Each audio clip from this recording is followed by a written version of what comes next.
Hello student, स्वागत है आप सभी का आपके अपने प्यारे से परिवार एम स्मार्ट लर्निंग के ऊपर। बच्चों, आज की इस वीडियो लेक्चर में अपन बात करने वाले हैं class 12th mathematics chapter number 5 exercise 5.1 अपनी चल रही है, जिसमें अपन पहले टाइप के क्वेश्चंस को एक साथ कर रहे हैं। सर, पहले टाइप में कौन कौन से क्वेश्चन आते हैं? तो बच्चों, पहले टाइप में ये वाले क्वेश्चन आते हैं जो मैं आपके सामने लिख रहा हूँ। ये वाले क्वेश्चन पहले भी मैंने आपको बताया है, ये सारे क्वेश्चन पहले टाइप में है। इन सभी क्वेश्चंस को अपन पहले टाइप में हल करेंगे। सारे उदाहरण हमने पहले जितने भी वीडियो बनाए उनमें सारे उदाहरण कंप्लीट हो चुके हैं। क्वेश्चन नंबर 1 और 2 भी पूरा हो चुका है। आज के इस वीडियो लेक्चर में अपन बात करेंगे क्वेश्चन नंबर 3 के ऊपर। ठीक है, तो क्वेश्चन नंबर 3 में 4 पार्ट है। इन 4 पार्ट्स में से इन 3 पार्ट को ए, बी और सी, इन 3 पार्ट को तो मैं इस वीडियो लेक्चर में समझा दूंगा। बाकी बचा हुआ ये जो चौथा पार्ट है, इसको अपन दूसरे टाइप में हल करेंगे। ठीक है, अलग से इसका मैं वीडियो बनाऊंगा, उसमें इस क्वेश्चन को मैं समझाऊंगा, क्योंकि ये दूसरे टाइप से हल होगा। पहले टाइप में अपन वही क्वेश्चन हल कर रहे हैं जो पहले फॉर्मूले से हल हो रहे हैं। सभी जो क्वेश्चन है उनमें सब में एक बात कॉमन है, जो भी फंक्शन हमें दिया हुआ मिलता है वो सिंगल फंक्शन दिया हुआ मिलता है, विदाउट कंडीशन। कोई कंडीशन नहीं होती कि अक्स बड़ा है तो एफ एक्स ऐसा है, अक्स छोटा है तो एफ एक्स ऐसा है, अब अक्स बराबर है तो एफ एक्स ऐसा है। बिना कंडीशन के है, सीधे सिंपल से क्वेश्चन है। ये बहुपद फलन है या परिमेय फलन इनको अपन कह सकते हैं। तो इन क्वेश्चंस को अपन एक साथ हल करेंगे। ठीक है, बाकी ये दूसरे टाइप में अपन डी को मैं दूसरे टाइप में हल करवा दूंगा। बाकी यहाँ देखो, तीसरे का पहला टाइप अपन देखते हैं। तो हल जब अपन इस क्वेश्चन को करेंगे तो सबसे पहले मैं यहाँ आपको ए ऑप्शन, ये जो पहला जो पार्ट है ए पार्ट, इसको हल करके बताता हूं। तो यहाँ पहले पार्ट में अपने पास में फलन दिया गया है।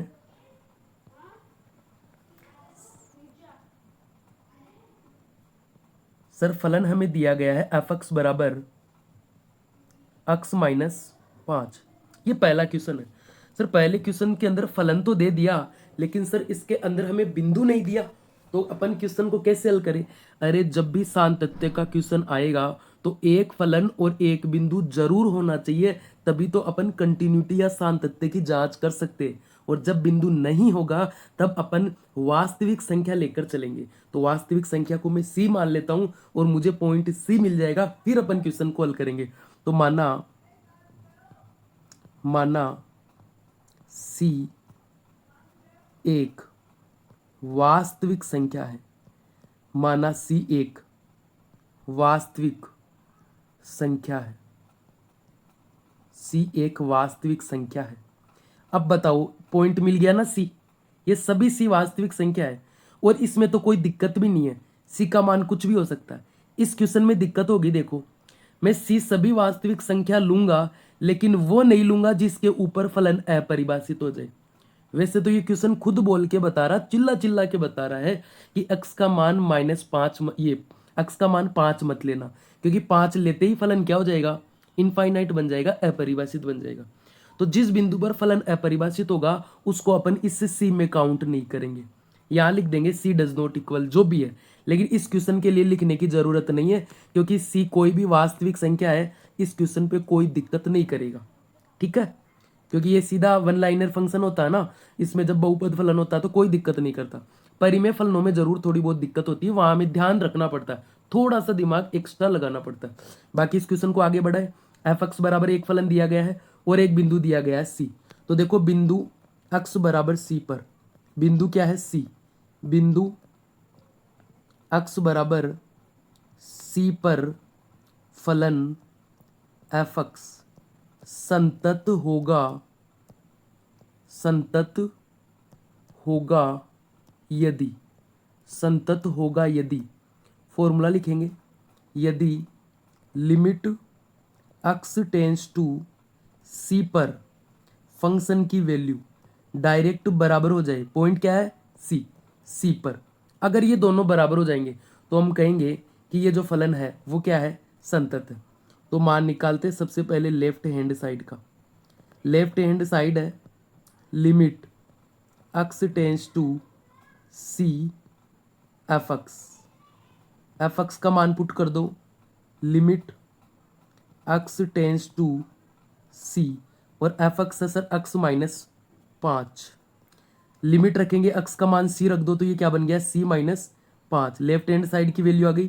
ठीक है सर, राइट हैंड साइड की वैल्यू और निकाल लो, राइट हैंड साइड की वैल्यू और निकाल लेते हैं। राइट हैंड साइड में मुझे चाहिए एफ सी, तो एफ एक्स में, एफ एक्स क्या है, एक्स माइनस 5, एफ एक्स में एक्स की जगह क्या रख देंगे, सी रख देंगे, तो एक्स बराबर क्या रखेंगे, सी, पॉइंट है ना, तो ये बन जाएगा एफ सी बराबर सी माइनस 5। समीकरण नंबर 2।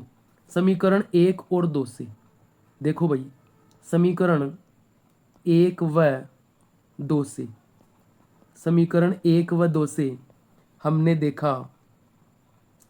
देखा कि लिमिट एक्स टेंस टू सी पर एफ एक्स की जो वैल्यू है वो बराबर आ गई डायरेक्ट किसके, एफ सी के। तो हम लिख सकते हैं अतः एक्स बराबर सी वास्तविक संख्या पर, एक्स बराबर सी पर लिख भी सकते हैं कोष्टक के अंदर, ये लो लिख भी देते हैं अतः, या फिर ऐसे लिख दो अतः सभी वास्तविक संख्याओं पर, अतः सभी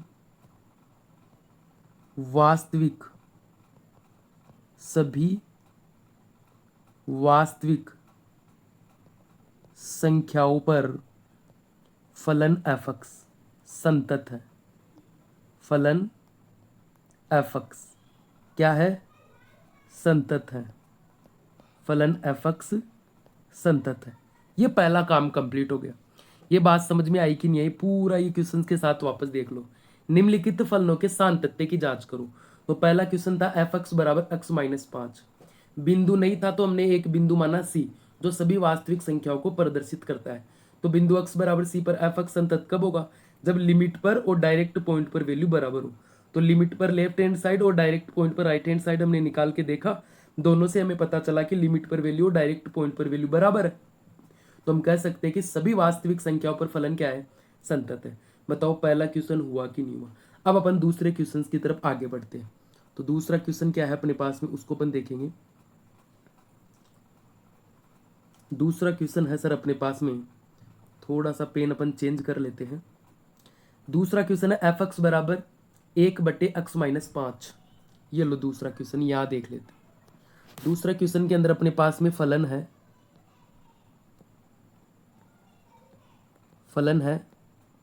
एफ एक्स बराबर 1/x माइनस 5, और क्वेश्चन में साथ के साथ बोल रहा है कि x का जो मान है वो 5 नहीं लेना आपको, 5 पे तो बात ही नहीं करनी, x का मान 5 नहीं लेना।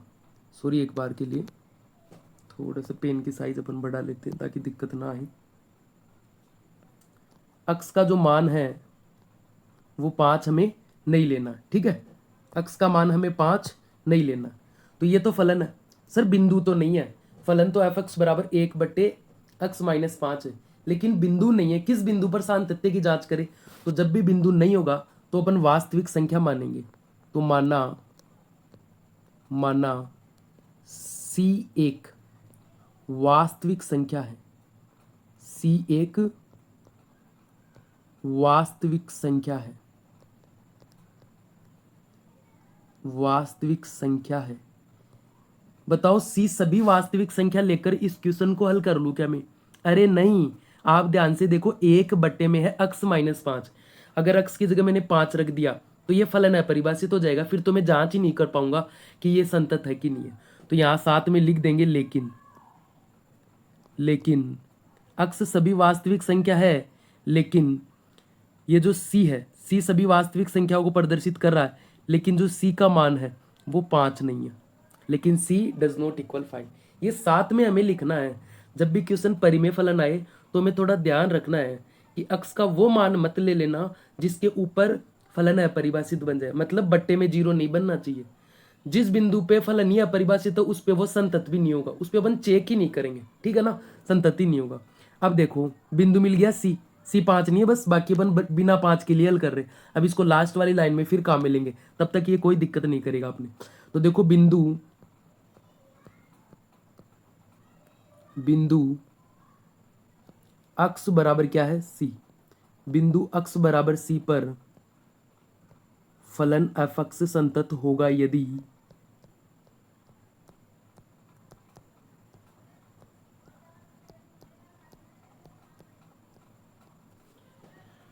संतत होगा यदि लिमिट के साथ में फंक्शन की वैल्यू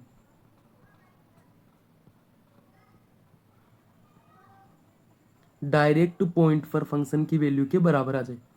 तो सबसे पहला काम लेफ्ट हैंड साइड निकाल लो। लेफ्ट हैंड साइड है limit x tends to c f(x). इसका मान जब अपन निकालेंगे तो बन जाएगा limit x tends to c। f(x) का मान कितना है 1/x माइनस 5। x की जगह c पुट करेंगे तो ये बन जाएगा 1/c माइनस 5। समीकरण नंबर 1। राइट हैंड साइड की वैल्यू निकाल लेते हैं। तो राइट हैंड साइड में आएगा अपने पास में, राइट हैंड साइड में आएगा f(x) बराबर दिया गया है 1/x माइनस 5। 1/x minus 5। मुझे f(c) चाहिए तो x की जगह क्या रख दूंगा c। तो ये बन जाएगा अपने पास में f(c) बराबर 1/c माइनस 5। इसको नाम दे देते हैं अपन इक्वेशन नंबर 2। अब यहां देखो आप तो समीकरण 1 और 2 से, समीकरण 1 व 2 से दोनों मान बराबर आ रहे हैं ना। तो समीकरण 1 और 2 से हमने देखा कि limit x tends to c पर फंक्शन की जो वैल्यू है वो बराबर आ रही है f(c) के। ये दोनों बराबर आ रही है और ये दोनों बराबर आएगी, इसका मतलब संतत है ना। यहाँ कंडीशन लिखी है हमने स्टार्टिंग में, लेफ्ट राइट इसी का तो हमने हल किया, दोनों बराबर है। इसका मतलब यहाँ क्या हो गया, ये दोनों संतत हो गया। दोनों बराबर तो क्या लिख देंगे, संतत है। तो लास्ट में लाइन क्या लिखेंगे वो ध्यान से देखना। अतः फलन f(x), अतः फलन f(x)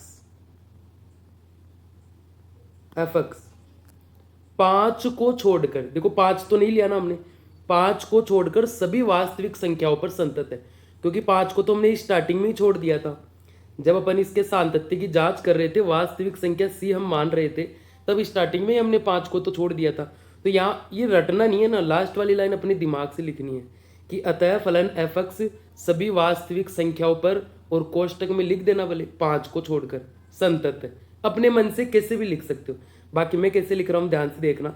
अतः फलन f(x) 5 को छोड़कर, x बराबर 5 को छोड़कर, 5 के ऊपर फलन परिभाषित ही नहीं है तो ये संतत भी नहीं होगा।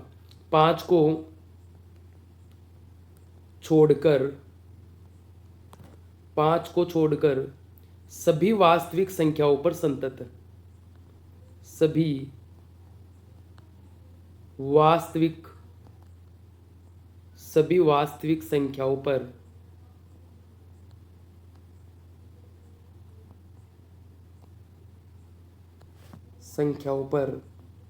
संतत है। ये लो भाई, दूसरे प्रश्न की भी कहानी पूरी हुई। बात समझ में आई कि नहीं।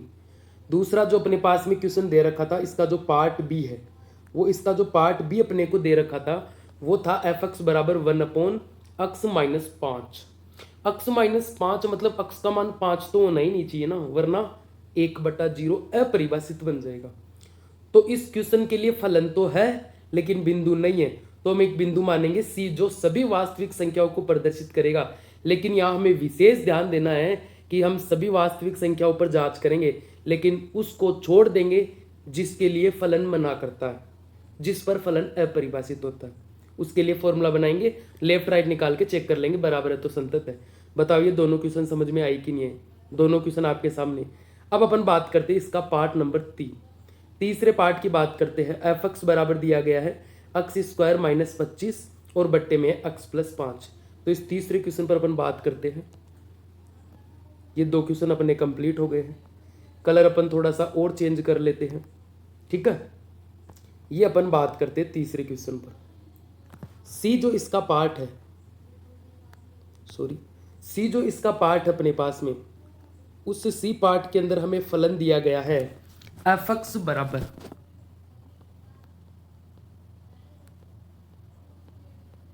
एक्स स्क्वायर माइनस 25 और बट्टे में है एक्स प्लस 5। अब देखो बट्टे में एक्स की जगह क्या रखूं कि वो अपरिभाषित हो जाए, वो तो फिर रखना ही नहीं होगा ना हमें। तो मुझे बताओ ये एक्स की वैल्यू हम क्या नहीं रख सकते? सर एक्स की वैल्यू -5 नहीं रख सकते। वैसे तो क्वेश्चन भी बता रहा है, क्वेश्चन नहीं भी बताए तो भी हमें ध्यान दे लेना है, ठीक है। तो इस फलन को मुझे सातत्य सिद्ध करना है या सातत्यता की जांच करनी है। तो फलन तो है अपने पास में, लेकिन यहाँ अपने पास में क्या नहीं है? सर अपने पास बिंदु नहीं है। तो जब बिंदु नहीं होता तो अपन वास्तविक संख्या मानते हैं। तो माना सी एक वास्तविक संख्या है, सी एक वास्तविक संख्या है।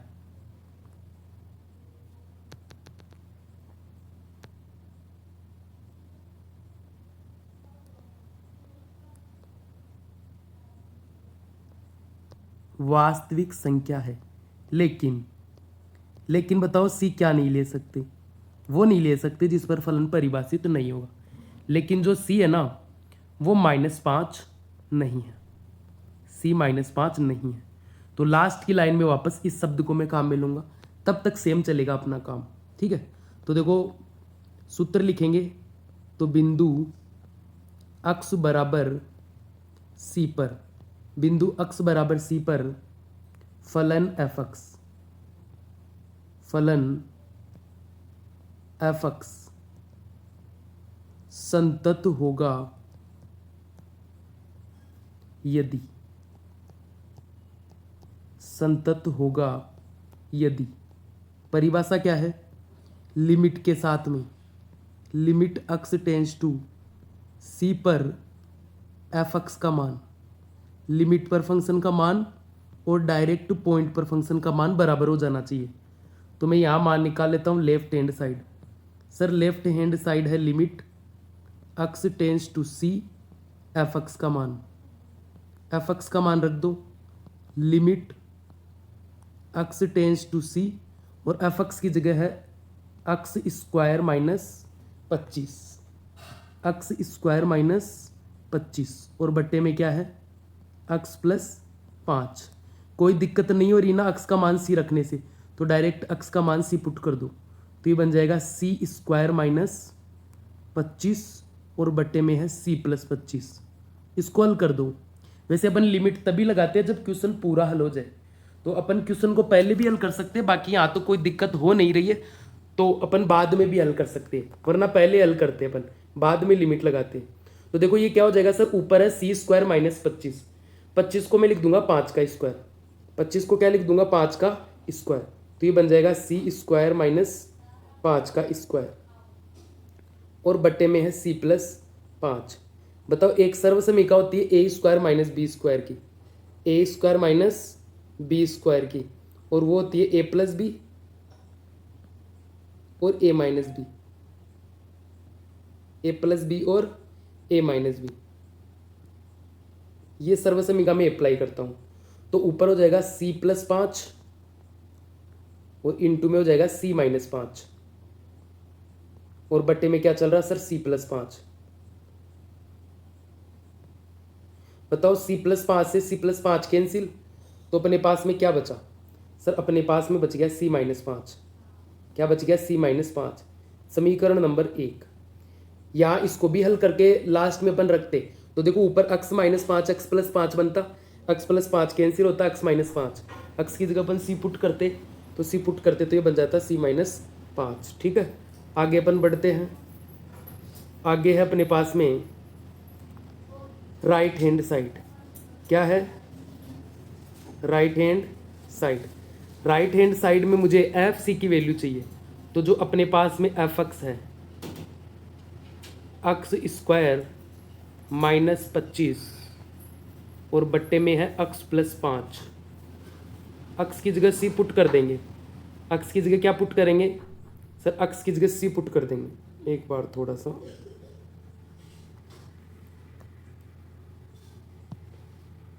एक्स की जगह हम पुट कर रहे हैं सी, ठीक है। जैसे सी पुट करेंगे तो ये बन जाएगा f c is equal c square minus 25 और बट्टे में आ जाएगा सी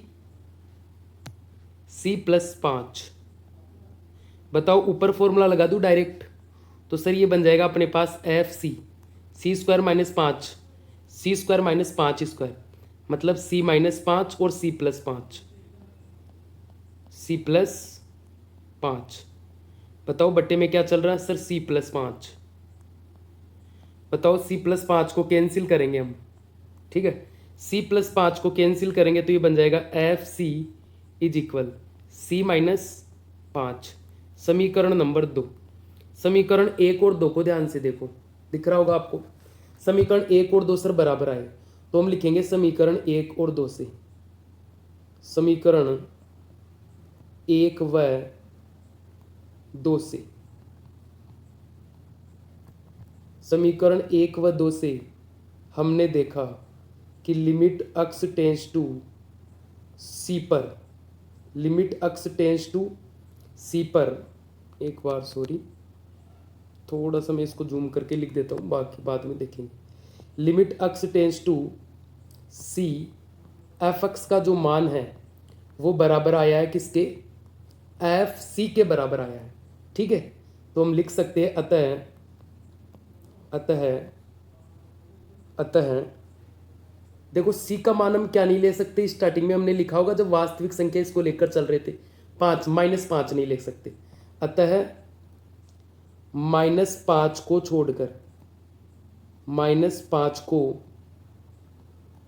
छोड़कर सभी वास्तविक संख्याओं पर, सभी वास्तविक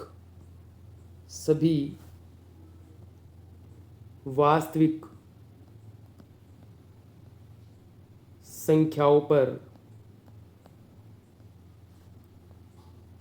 एफ एक्स फलन, एफ एक्स क्या है, संतत है, एफ एक्स क्या है, संतत है। आई होप अच्छी तरीके से बात आपको समझ में आ गई होगी। पूरा क्वेश्चन ये लो एक ही स्लाइड में आपको दिखा देता हूँ, बाकी अच्छी तरीके से इसको समझाने का प्रयास मैंने आपके सामने किया है। 3 क्वेश्चन थे अपने पास में इस तीसरे पार्ट के अंदर, और तीनों क्वेश्चन को अपन ने एकदम बेहतरीन तरीके से समझने का प्रयास किया है। सभी क्वेश्चंस को आप फेयर कॉपी में उतारें और साथ में रफ कॉपी में इनकी खूब ज़्यादा प्रैक्टिस कीजिए, ठीक है। अगर चैनल पर आप नए हो तो चैनल को ज़रूर सब्सक्राइब करो ताकि आगे आने वाले वीडियो आपको मिल सके। वीडियो अगर आपको पसंद आया तो वीडियो को लाइक करें, शेयर करें और साथ ही एक सुंदर सा प्यारा सा अच्छा सा कमेंट जरूर छोड़कर जाएं। मिलेंगे नेक्स्ट वीडियो लेक्चर के अंदर, तब तक ऐसे ही प्रश्नों के ऊपर खूब ज़्यादा प्रैक्टिस कीजिए और आसान बना डालिए।